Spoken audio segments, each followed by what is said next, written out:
Life as We Know It with Tom Walton. The National Toy Hall of Fame just inducted its 2022 class, and I couldn't be happier for the winners. Lite-Brite? Cool. Somebody finally saw the light. Masters of the Universe action figures. Good for them, long overdue. The Spinning Top.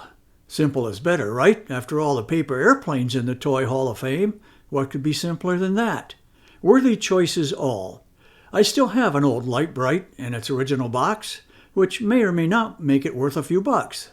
Not that I'm selling, at least not yet.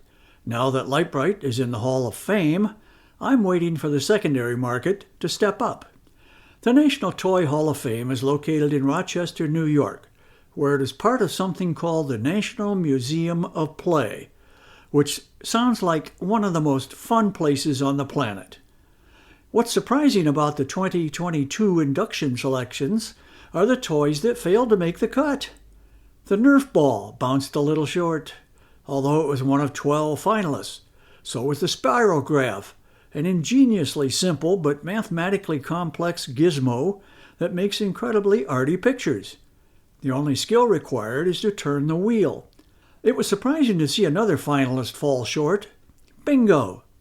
I'm not sure that Bingo Night at the VFW qualifies as a toy, but the home version certainly did.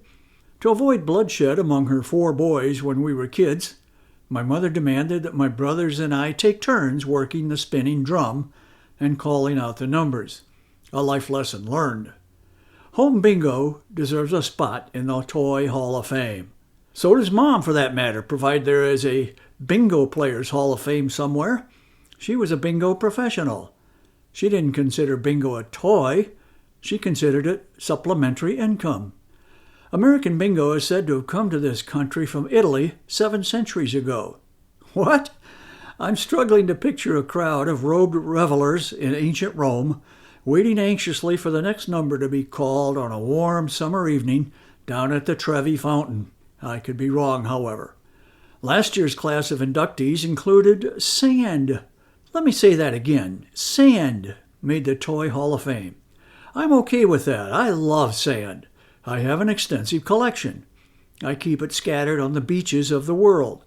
But if sand is in the Hall of Fame, how can they exclude dirt? Nothing is older than dirt, except maybe me. This is unforgivably inconsistent. And how did the stick get in? Yes, the simple twig, a broken branch from a tree, is in the Toy Hall of Fame. A dog will chase a stick. A kid will pretend it's a sword or a baseball bat or a rifle, so its versatility is not an issue. Perhaps it'd be easier to accept these omissions by listing a few of the toys already enshrined in the Hall of Fame. The Frisbee, Etch-a-Sketch, Legos, Barbie, Crayolas, Play-Doh, Monopoly, Tinker Toys, the Erector Set, the Yo-Yo, the Easy Bake Oven, the Hula Hoop, Lincoln Logs, the Radio Flyer Wagon, Viewmaster, Slinky, Silly Putty, G.I. Joe, Mr. Potato Head. You have to admit that's pretty good company to keep, especially Mr. Potato Head, whose sum was always greater than his parts. Life as We Know It is written and hosted by Tom Walton and is a production of WGTE Public Media. Life as We Know It with Tom Walton can be heard on WGTE FM 91 every Monday afternoon during All Things Considered at 5:44 p.m. Or hear past episodes at wgte.org/life.